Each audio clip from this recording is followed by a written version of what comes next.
নমস্কার বন্ধুরা, পাকিস্তানের পর এবার বাংলাদেশের পালা। হ্যাঁ, এটা অফিসিয়াল হয়ে গেছে যে ভারত সরকার বাংলাদেশের সঙ্গে করা গঙ্গা জল চুক্তিকে পর্যালোচনার জন্য বাংলাদেশকে চাপ দিচ্ছে, তাও মেয়াদ পূরণ হওয়ার আগেই। মাত্র কয়েকদিন আগের আমাদের বিদেশমন্ত্রী এস জয়শঙ্করের একটি গুরুত্বপূর্ণ বয়ান দিয়ে আমি এই ভিডিওটিকে শুরু করতে চাই। ডিডি ইন্ডিয়াকে দেওয়া একটি ইন্টারভিউয়ে তিনি বলেন, আমাদের সকল প্রতিবেশীকেই বুঝতে হবে যে ভারতের সঙ্গে কাজ করলে লাভ হবে, আর আমাদের সঙ্গে কাজ না করলে তার একটা মূল্য দিতে হবে। কিছু দেশ এটা বুঝেছে, ব্যতিক্রম শুধু পাকিস্তান, যার মধ্যে ভারতের প্রতি এক প্রকার জন্মগত শত্রুতা রয়েছে। এবার বাংলাদেশের সঙ্গে গঙ্গা জল চুক্তির সঙ্গে এই বয়ানের কানেকশন কোথায় সেটাতে আসি। আমাদের বিদেশমন্ত্রীর মুখ থেকে এমনি এমনি কিছু বেরিয়ে আসে না। তিনি অতীতে ভারতের একজন ডিপ্লোম্যাটও ছিলেন, তাই ওনার এই কথাকে সোজাসুজি হুঁশিয়ারি ধরলেও ভুল হবে না। বাংলাদেশের বাণিজ্যের ওপর একের পর এক নিষেধাজ্ঞার পর এবার পাকিস্তানের দালাল ইউনুসকে গদিতে বসিয়ে ভারত বিরোধী মন্তব্য করার জন্য আরও বড় মাশুল দিতে হবে বাংলাদেশকে। তাই এবার গঙ্গার জল চুক্তিকেও আবার রিভিউ করতে চলেছে ভারত সরকার। আমাদের বিদেশমন্ত্রীর কথাতেই যদি বলি, ভারত বিরোধিতা করলে মূল্য তো দিতেই হবে। যাই হোক, এই চুক্তিতে কি লেখা ছিল সেটা জানলেই আপনারা স্পষ্টভাবে বুঝে যাবেন যে এই চুক্তির ফলে বাংলাদেশ কি পাচ্ছিল, যা একমাত্র ভারত বিরোধিতার জন্য তারা হারাতে চলেছে। এছাড়া 2 দিন পর পর যে এদের এখানে ভারত বিরোধিতার হাওয়া ওঠে, সেই কথাকে মাথায় রেখে এখন ভারত সরকার এই চুক্তিতে ঠিক কী বড়সড় পরিবর্তন আনতে চাইছে। এই ছবিটিকে লক্ষ্য করুন। এখানে দেখতে পারবেন পশ্চিমবঙ্গের মুর্শিদাবাদে গঙ্গা নদী 2 ভাগে ভাগ হয়ে যায়। এক ভাগ বাংলাদেশে চলে যাচ্ছে, যাকে বাংলাদেশে পদ্মা নদী বলে, এবং অন্যটি ভাগীরথী হুগলি নামে পশ্চিমবঙ্গ দিয়ে প্রবাহিত হয়ে বঙ্গোপসাগরে মিশেছে। তবে এখন প্রশ্ন হচ্ছে যে আমরা চাইলেই কি সেই জলকে আটকাতে অথবা সেই জলকে ভাগীরথী হুগলিতে নিয়ে যেতে পারবো?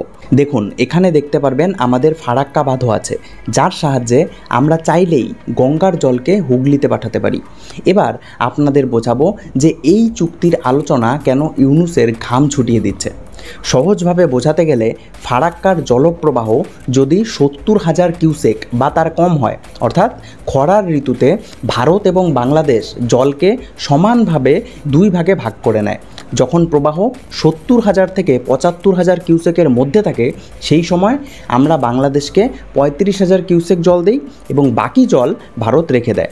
এছাড়া যখন গঙ্গার প্রবাহ 75,000 কিউসেককেও পার করে যায়, তখন ভারত 40,000 কিউসেক পায় এবং বাকি জল বাংলাদেশে পাঠিয়ে দেওয়া হয়। অর্থাৎ এই চুক্তির ফলে বাংলাদেশে খরার সমস্যা হয় না, এবং ভারত এটা এনশিওর করে যে মৌসুমের সবচেয়ে শুষ্ক সময় অর্থাৎ 11ই মার্চ থেকে 10 মে পর্যন্ত উভয় দেশ পর্যায়ক্রমে গঙ্গার জলপ্রবাহের ন্যূনতম 75,000 কিউসেক পাবে।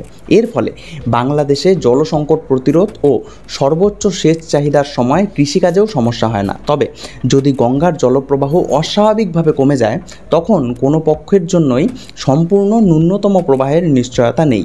বরং চুক্তির দ্বিতীয় অনুচ্ছেদে বলা হয়েছে, যদি কোনো 10 দিনের সময়কালে জলপ্রবাহ 50,000 কিউসেকেরও নিচে নেমে যায়, তাহলে উভয় সরকার অবিলম্বে আলোচনায় বসবে এবং উভয় পক্ষের ক্ষতি না করে ন্যায়সঙ্গতভাবে জরুরি ভিত্তিতে সমন্বয় সাধন করবে। চরম জলঘাটতির ক্ষেত্রে উভয় দেশই আলোচনার মাধ্যমে জল বন্টনের সিদ্ধান্ত নেবে।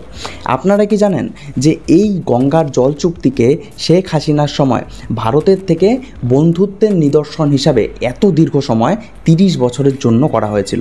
কারণ আমাদের বিশ্বাস ছিল যে বাংলাদেশ সবসময় ভারতের বন্ধু হয়েই পাশে থাকবে। কিন্তু বাংলাদেশ যেভাবে ধীরে ধীরে মিনি পাকিস্তান হয়ে উঠছে, তার ফলে ভারত সরকার কিছু গুরুত্বপূর্ণ সিদ্ধান্ত নিয়েছে যে এখন আর এত লম্বা সময়ের জন্য কোনো চুক্তি করা হবে না। সবচেয়ে বেশি 10 থেকে 15 বছরের জন্যই এই চুক্তিকে রিনিউ করা হবে। এছাড়াও যেখানে এই চুক্তির মেয়াদ 2026 সালে শেষ হওয়ার কথা, কিন্তু ভারত সরকার তার আগেই এই চুক্তিতে পরিবর্তনের আলোচনা শুরু করে দিতে চাইছে। বাস্তব পরিস্থিতিকে লক্ষ্য করে আমাদের উন্নয়নমূলক চাহিদা মেটাতে আমাদের আরও বেশি জলের দরকার। এছাড়াও আপনারা তো জানেনই যে কলকাতা বন্দর সমুদ্রে নয়, বরং হুগলি নদীর তীরে অবস্থিত। হুগলিতে ধীরে ধীরে জলের প্রবাহ কম হওয়ার ফলে এবং বিভিন্ন পলি আবর্জনা ইত্যাদি জমার ফলে বড় বড় জাহাজগুলো এখন আর এই বন্দরে আসতে পারে না। এই জন্যই আমাদের ফারাক্কা ব্যারাজকে তৈরি করা হয়েছিল, যাতে হুগলিতে জলের প্রবাহকে মেনটেন করা যায়। এছাড়া এখানে জল জমা করে রেখে যাতে একেবারে ছেড়ে দেওয়া যায়, যার ফলে জলের প্রবাহের সঙ্গে সমস্ত পলি আবর্জনাও সেই জলের সঙ্গে সমুদ্রে চলে যায়। কিন্তু এই জল চুক্তির ফলে আমরা সেটিও ঠিকভাবে করতে পারছি না। এর ফলে ঢাল ব্যর্থতা, ভূমিক্ষয় এবং কেপিটিতে ভারী পলি জমা হওয়ার মতো সমস্যা দেখা দিচ্ছে এবং এর ফলে নৌ চলাচলের দক্ষতা হ্রাস পেয়েছে। উপরন্তু সেখানকার এনটিপিসি প্ল্যান্টটি জল সংকটের মুখোমুখি হচ্ছে। তবুও ভারত সরকার 30 বছরের জন্যই এই চুক্তিকে বাড়ানোর পরিকল্পনা করেছিল, কিন্তু সাম্প্রতিক পেহেলগাঁওয়ের পর এই চিন্তাধারা সম্পূর্ণভাবে বদলে যায়। মে মাসের শুরুতে বাংলাদেশি প্রতিপক্ষের সঙ্গে এক বৈঠকে অংশ নেওয়া বিদেশ মন্ত্রণালয়ের একজন ঊর্ধ্বতন কর্মকর্তা ইন্ডিয়ান এক্সপ্রেসকে জানিয়েছেন, পেহেলগাঁওয়ের আগে আমরা চুক্তিটি আরও 30 বছর বাড়ানোর ইচ্ছা পোষণ করেছিলাম, কিন্তু পরে পরিস্থিতি নাটকীয়ভাবে পরিবর্তিত হয়। এটি একটি নিয়মিত সভা ছিল, যা বছরে 2 বার করে অনুষ্ঠিত হয়। তবে এটি আমাদের অভ্যন্তরীণ উন্নয়নের জন্য ক্রমবর্ধমান জলের চাহিদা সম্পর্কে আমাদের উদ্বেগ প্রকাশ করার সুযোগও দিয়েছিল, যা নতুন চুক্তির শর্তাবলীকে অবশ্যই প্রভাবিত করবে। অতীতে পশ্চিমবঙ্গ সরকারও বারংবার উদ্বেগ প্রকাশ করেছে যে এই জল চুক্তিটি ভারতের প্রয়োজনীয়তার সাথে আপোস করছে। তবে বাংলাদেশের সঙ্গে বন্ধুত্বের কথা মাথায় রেখে এই চুক্তিতে কোনো বড়সড় পরিবর্তন আনার কথা তখন ভারত সরকার মাথায় আনেনি। তবে এখন পরিস্থিতি আলাদা। বাংলাদেশ থেকে ক্রমাগত ভেসে আসা ভারত বিরোধী মন্তব্য, সেখানকার সংখ্যালঘু হিন্দুদের ওপর অত্যাচার, পাকিস্তানের দালাল ইউনুসকে গদিতে বসিয়ে রাখা ইত্যাদি ঘটনা ভারতকে এই চুক্তিতে পরিবর্তন আনতে বাধ্য করছে। একজন কর্মকর্তা মন্তব্য করেছেন, সৎ বিশ্বাসে সম্পাদিত কোনো চুক্তির ক্ষেত্রে নিম্ন তীরবর্তী দেশের কর্তব্য হলো উচ্চতর তীরবর্তী দেশকে সম্মান করা এবং সেই সৎ বিশ্বাসকে বজায় রাখা। আমাদের প্রতিবেশী যখন আমাদের অবদানকে মূল্য দেয় না, তখন আমরা কতক্ষণ তাদের সমর্থন করার জন্য উদারতা প্রদর্শন করতে পারি? এছাড়া আগে যারা ভাবতো যে ভারত সরকার বিদেশ নীতিতে কোনো বড়সড় পরিবর্তন করে না, তাদের জন্য বলি যে পাকিস্তানের সঙ্গে সিন্ধু জল চুক্তি তো বাতিল হয়েছেই।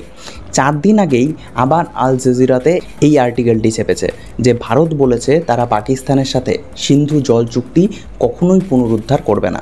শুধু তাই নয়, এটি আরও স্পষ্ট হয়ে যায় কারণ এখন তো ভারত সরকার ওয়ার্ল্ড ব্যাংকের নিরপেক্ষ কর্মচারীদেরকেও, যাদেরকে এই সিন্ধু জল চুক্তির অধীনে কোনো ডিসপিউট হলে সেটিকে মীমাংসা করার জন্য রাখা হয়েছিল, তাদেরকেও বলে দিয়েছে যে আপনাদের আর এখানে কোনো কাজ নেই।